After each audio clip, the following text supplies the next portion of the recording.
So I think one of the best farms in Season 6 of Diablo 4 is currently being heavily slept on. And this farm is not only good if you're somebody that doesn't have Vessel of Hatred, but it's also very good and even better if you do have Vessel of Hatred. Because this farm is going to be giving you a ridiculous amount of loot for pretty much everything you're going to want to be progressing for. And this farm is going to revolve around the Tree of Whispers, but this system has gotten a pretty big overhaul, and I don't think a lot of people actually know this unless they've farmed this a lot, because they've changed up or added pieces to every part of the Tree of Whispers and the Whisper objective system. Whether it be adding in a bunch of new Whisper objectives to allow you to fill up your meter much more quickly, adding in a bunch of new caches to choose between, and even just massively buffing the rewards you get from opening any of these caches. Most of these caches you open up, you're going to be sitting there for like 10 to 15 seconds while loot just constantly spews out of these. And not only that, but they've added a bunch of new items that you'll specifically be obtaining for the Vessel of Hatred. And within those items, you can get some of the rarest and most valuable items in the expansion. And the first part of this is the new ways they've added to fill up your Whisper meter. Before, you would primarily get this through Hell Tides, through the random dungeons that would cycle through, and you'd go complete that dungeon, you'd get 5 of your progress meter. And then a really good way to get a handful of turn-ins would be to go do the handful of PvP objectives, but they've added a bunch of new objectives that make progressing through Whispers much faster. First off being that they're just constantly cycling objectives to go kill one of the endgame boss ladders, and these will always give you 5 progress to another turn into the Tree of Whispers. So it'll cycle between, say, Duriel, then it'll go to Beast of Ice, then it'll go to Andariel, and it seems to cycle pretty quickly. I'm not sure if it cycles every hour, but it does seem to be pretty quick, and this is just adding a bunch of potential progress you can get towards a Tree of Whispers that you can go get very quickly, because killing a boss ladder boss is generally much faster than going and completing a dungeon, or even say go completing a round of the Blood Maiden. And on top of that, specific to Season 6, you also have the Realm Walker, and it will cycle a Whisper objective on those every once in a while as well. I think it's every hour or every couple of hours, and you also have different versions of the Realm Walker, because you have the Realm Walker constantly cycling between all of the original zones, and then you'll also have a second Realm Walker that cycles more rarely in Nahantu, and both of those can have Whisper objectives on them. So there's just a lot of additional fast ways to earn progress towards the Tree of Whispers. But where this gets really crazy is the amount of loot you're getting from the caches for completing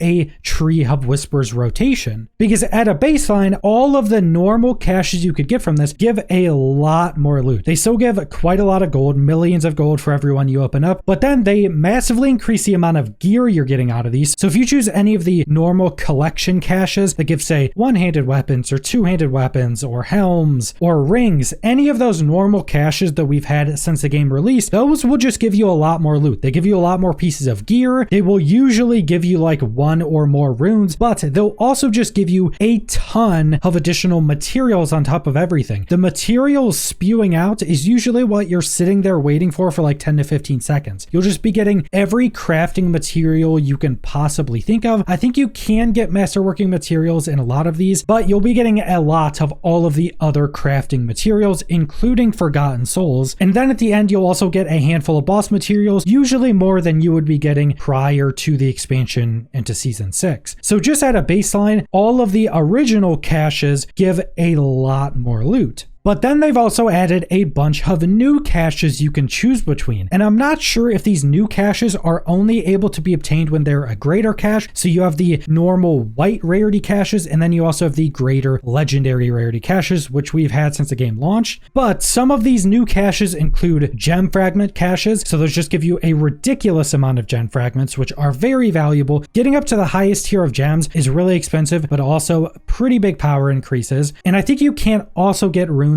from those gem fragment caches. Then you have caches of gold, and I haven't gotten one of these yet, but presumably these are just going to give you probably like tens of millions of gold, because a lot of these normal caches give you millions of gold, usually up to like 5 million. The greater caches usually give you more, so a cache of gold probably gives you like tens of millions of gold. Then you also have the collection of materials, which just gives you a ton of crafting materials, presumably a lot more Forgotten Souls and a lot more of the other materials, which I know a lot of people have been complaining complaining more about with Season 6 and the Vessel of Hatred, that a lot of these more base materials are much harder to get. So those are really good if you're lacking on a lot of those materials. And some other caches that I personally haven't seen, but are in the files as caches that can drop, are caches of runes. And there are 4 different caches in the files that are all different rarities up to unique. So I'm not actually sure if these caches of runes can drop from the Tree of Whispers, because I personally haven't gotten them, but they do seem like something that would be pretty rare. So that may be a possibility. But again, I'm not actually 100% sure on if those are able to be dropping right now. But that's not all, because these Whisper caches can also drop the most valuable tributes in the game. Now, tributes are basically the keys for the new Carras Undercity system specific to Vessel of Hatred. So when specifically talking about these tributes, you need Vessel of Hatred to use these, or I think even obtain these. And there's actually 2 different versions of these different tributes that you can get from Whispers that work in a little bit of a different way. So there's 2 different tributes in the tribute system that have 2 different versions depending on where you get them from. So first off, you have the Tribute of Radiance, which are the legendary tributes, which guarantee ancestral legendaries when running Carras Undercity. So this is very valuable. And there's 2 different versions of this tribute. There's Resolute and there's United. Now, United Tributes of Radiance give all of the players in your group that participate in that Carras Undercity run the rewards of the tribute. So if you get one of these United ones, you're in a group before, you use it, everybody at the end will get the reward of that tribute. But then you have the Tribute of Radiance Resolute, which only gives the reward to the player who offers that tribute. Now, the United tributes drop from world bosses, or rarely drop from world bosses, and the Resolute tributes, which are the solo versions, rarely drop from Whisper caches. And these tributes seem to be pretty rare, but are incredibly strong. Getting guaranteed ancestral legendaries are very good, and then you can also put in the bargains, so you can basically target farm more specifically what you want from those ancestral legendaries. So even getting late into the end game, these tributes are some of the most valuable items in the game, but you have a tribute above the Tribute of Radiance, which works in the same way. This is the Tribute of Ascendance. And what this does is when you complete that Carras Undercity run, you will be rewarded with several uniques with an increased chance for a mythic unique. Now, I've gotten one of these. I specifically got it from the world boss, and both me and the other player that did this got close to a dozen uniques, and we both got a mythic unique. So these things seem to be absolutely cracked, because also these several uniques are what you would get for only getting rank 1 attunement in the Carras Undercity. Remember, you can go up to rank 4. So you'll get a ton of uniques, and it may be even guaranteed to get a mythic if you get attunement rank 4 in that run. But the same as the Tribute of Radiance, you have the United version that gives all players in the group the reward, or the Resolute version that is only for the player with the tribute. And the Resolute version, again, is from Whisper caches. And this Tribute of Ascendance seems to be one of the rarest items in the game. I have gotten more mythic unique drops than I have gotten tributes of Ascendance. And the solo Tribute of Ascendance only comes from the Whisper caches. So this is another way in where Whispers are just absolutely ridiculous now. So the Tree of Whisper now gives you a bunch of additional objectives to complete to progress through it. A lot of them are much quicker than a lot of the other objectives, so you can complete Tree of Whisper rotations much faster. All of the caches give a lot more loot. You also have a lot more caches to choose between to give you more specialized loot. And then you also have the chance to just get some of the rarest items in the game in the Tributes of Radiance and Tributes of Ascendance. So all in all, the Tree of Whispers is, I think, one of the best farms in Season 6 and just gives you some absurd amount of loot. And I think pretty much everybody should be focusing more on the Tree of Whispers because of how lucrative it actually is. But that's all I want to go over, so thanks for watching.